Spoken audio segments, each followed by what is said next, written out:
আজকের পায়া রান্না করার জন্য এখানে আমি বেশ খানিকটা পায়া নিয়েছি আর পায়াগুলোকে খুব ভালোভাবে ধুয়ে পরিষ্কার করে নিয়েছে। আর সেই সাথে আমি কিছু মাংসের টুকরো দিয়ে দিয়েছি আর কিছু হাড়ও দিয়ে দিয়েছি। আমাদের কাছে এভাবে খেতে বেশি ভালো লাগে। প্রথমে আমরা এটা বেশ খানিকটা গরম পানি দিয়ে 10 মিনিট ভিজিয়ে রাখবো। এতে করে পায়ার মধ্যে যে এক্সট্রা রক্ত লেগে থাকে এগুলো চলে যাবে, আর সেই সাথে পায়াটা খুব বেশি পরিষ্কার হবে।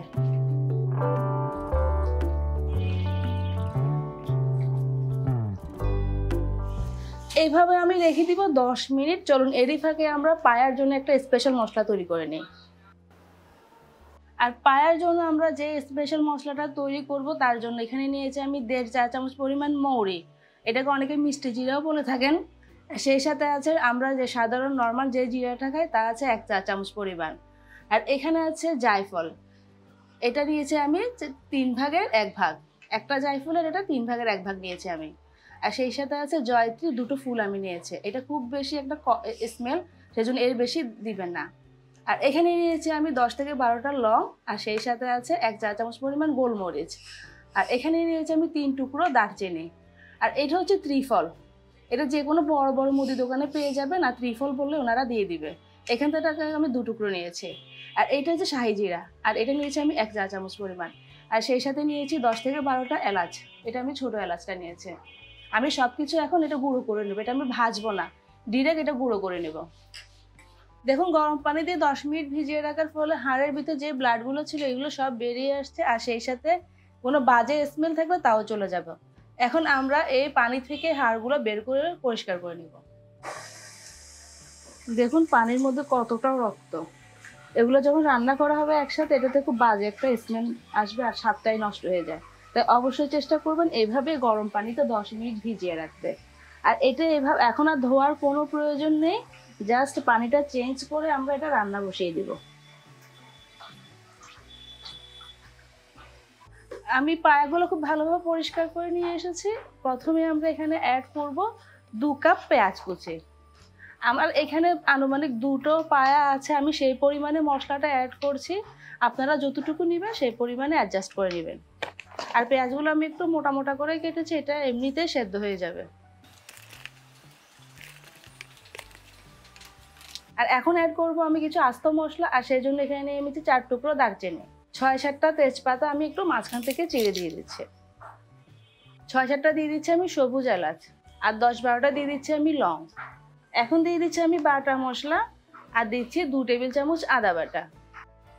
আমার মনে হচ্ছে এখানে আদার পরিমাণটা আরেকটু লাগবে, সেজন্য আমি এখানে 3 টেবিল চামচ পরিমাণ নিয়েছি, কারণ এখানে আমাদের পায়ার পরিমাণটা অনেক বেশি। দিচ্ছি 3 টেবিল চামচ পরিমাণ রসুন বাটা, দিচ্ছি 2 টেবিল চামচ পরিমাণ মরিচ বাটা। এখানে চাইলে আপনারা মরিচের গুঁড়োটা ইউজ করতে পারেন, আর ঝালটা নিজেদের পছন্দ মতো দিয়ে দিতে পারেন। এখন দিব আমি গুঁড়ো মশলা, আর প্রথমেই দিচ্ছি আমি এখানে ধনে গুঁড়ো 3 চা চামচ পরিমাণ, 2 চা চামচ দিয়ে দিচ্ছি জিরের গুঁড়ো। এই পর্যায়ে দিয়ে দিচ্ছি আমরা সেই যে গুঁড়ো করে নিয়েছিলাম মশলাটা, তার থেকে আমি বেশ খানিকটাই দিয়ে দিব, জাস্ট অল্প একটু রাখবো বাগারের পরে ইউজ করার জন্য। দিচ্ছি পরিমাণ মতো লবণ, আর সবশেষে দিয়ে দিচ্ছি 2 টেবিল চামচ পরিমাণ রান্নার তেল। এটা না দিলেও হবে, জাস্ট এটা দিচ্ছি যেন মশলার ব্যালেন্সটা ঠিক হয়। এখানে আমার সব মশলাপাতি দেওয়া শেষ। আসলে পায়া এক এক অঞ্চলে এক একভাবে রান্না করে, আজকে আমি রান্না করছি আমার মা শাশুড়ি মারা যেভাবে রান্না করেছেন ওভাবেই। আর সবশেষে দিয়ে দিচ্ছি আমি ফুটন্ত গরম পানি। এখানে ঠান্ডা পানি ইউজ করবেন না, চেষ্টা করবেন ফুটন্ত গরম পানিটাই দিতে, এতে করে টেস্টের ব্যালেন্সটা খুব ভালো থাকবে। আমি গরম পানিটা দিয়ে খুব ভালোভাবে সব কিছু মিশিয়ে নিয়েছি, আর আমরা এই হাঁড়িটা সরাসরি বসিয়ে দিব চুলায়। আমি সরাসরি হাঁড়িটা চুলায় বসিয়ে দিয়েছি। আমরা প্রথমে হাই হিটে রান্না করব 10 মিনিট। আমি এই পর্যায়ে একটা ঢাকনা দিয়ে দিচ্ছি। হাই হিটে 10 মিনিট রান্না করার পর চুলার আঁচ আমি মিডিয়াম টু লো এর মাঝামাঝি এনে রান্না করব 4 ঘন্টা। 4 ঘন্টা পর আমরা ফিরে আসছি।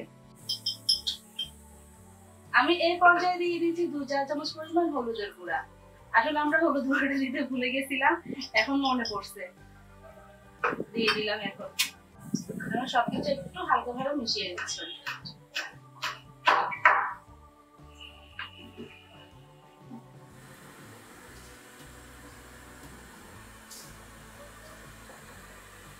80% মতো এই পায়াটা সেদ্ধ হয়েছে। এর মধ্যে আমি আরো কিছু ইনগ্রেডিয়েন্টস অ্যাড করব। এটা এখনো কিন্তু পুরোপুরি সেদ্ধ হয়নি। এই পর্যায়ে দিয়ে দিচ্ছি আমি 1 কাপ টমেটো পিউরি।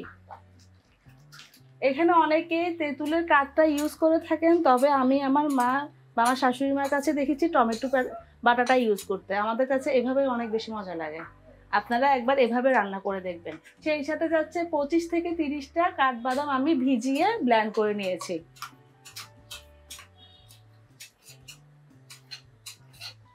পায়ের মধ্যে বাদাম বাটা দিলে খেতে খুবই ভালো লাগে।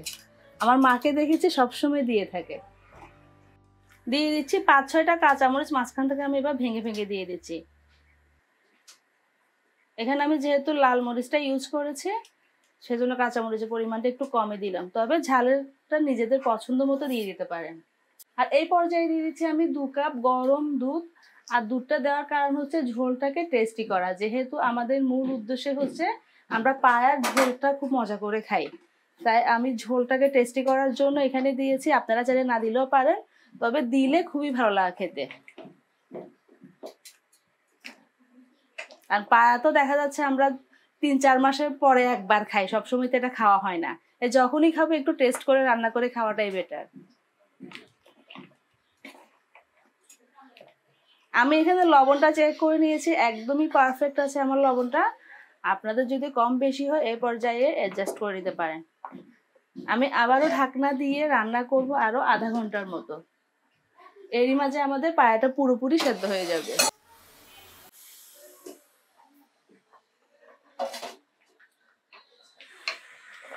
আমাদের পায়াগুলো খুব ভালোভাবে সেদ্ধ হয়ে গিয়েছে। দেখুন এগুলো কিন্তু মানে ছেড়ে ছেড়ে আসছে, পারফেক্টলি এটা কুক হয়েছে।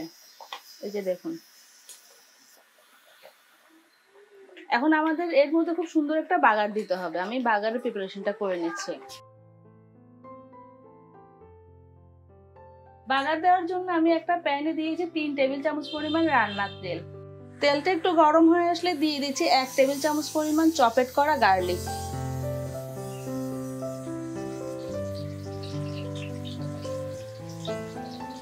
গার্লিকটা একটু লাল হয়ে আসলে এর পর্যায়ে দিয়ে দিচ্ছি আমি 1/2 কাপ পেঁয়াজ কুচি।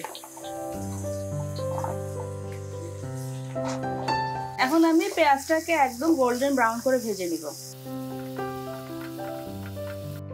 আমাদের পেঁয়াজটা পারফেক্টলি ভাজা হয়ে গেছে, এটা আমি সরাসরি দিয়ে দিব পায়ার মধ্যে।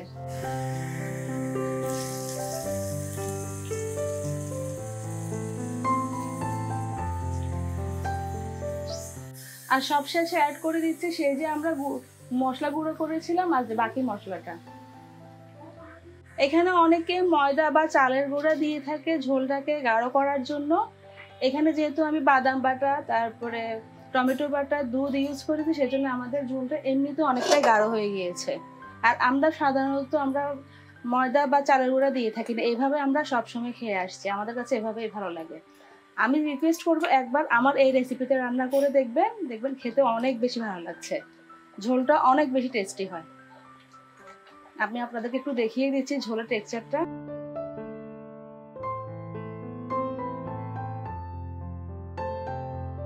দেখুন এটা বেশ খানিকটা গাঢ়, আর এই ঝোলটাকে এত বেশি মজা হয় একবার রান্না করলে বুঝতে পারবেন। এখন আমি এইভাবে রেখে দিব আরো 5 মিনিট। 5 মিনিট পর আমি চুলাটা বন্ধ করে আপনাদেরকে সার্ভ করে দেখাবো। আজকের নিহারি রান্না আপনাদের কাছে কেমন লেগেছে আমাকে কমেন্ট করে জানাবেন। আর ভালো লাগলে ভিডিওতে লাইক দিয়ে চ্যানেলটিকে সাবস্ক্রাইব করার অনুরোধ রইল। তো আজ এই পর্যন্ত, সবাই ভালো থাকবেন, সুস্থ থাকবেন আর কাস্টমাইজ রেসিপির সাথেই থাকবেন। আল্লাহ হাফেজ।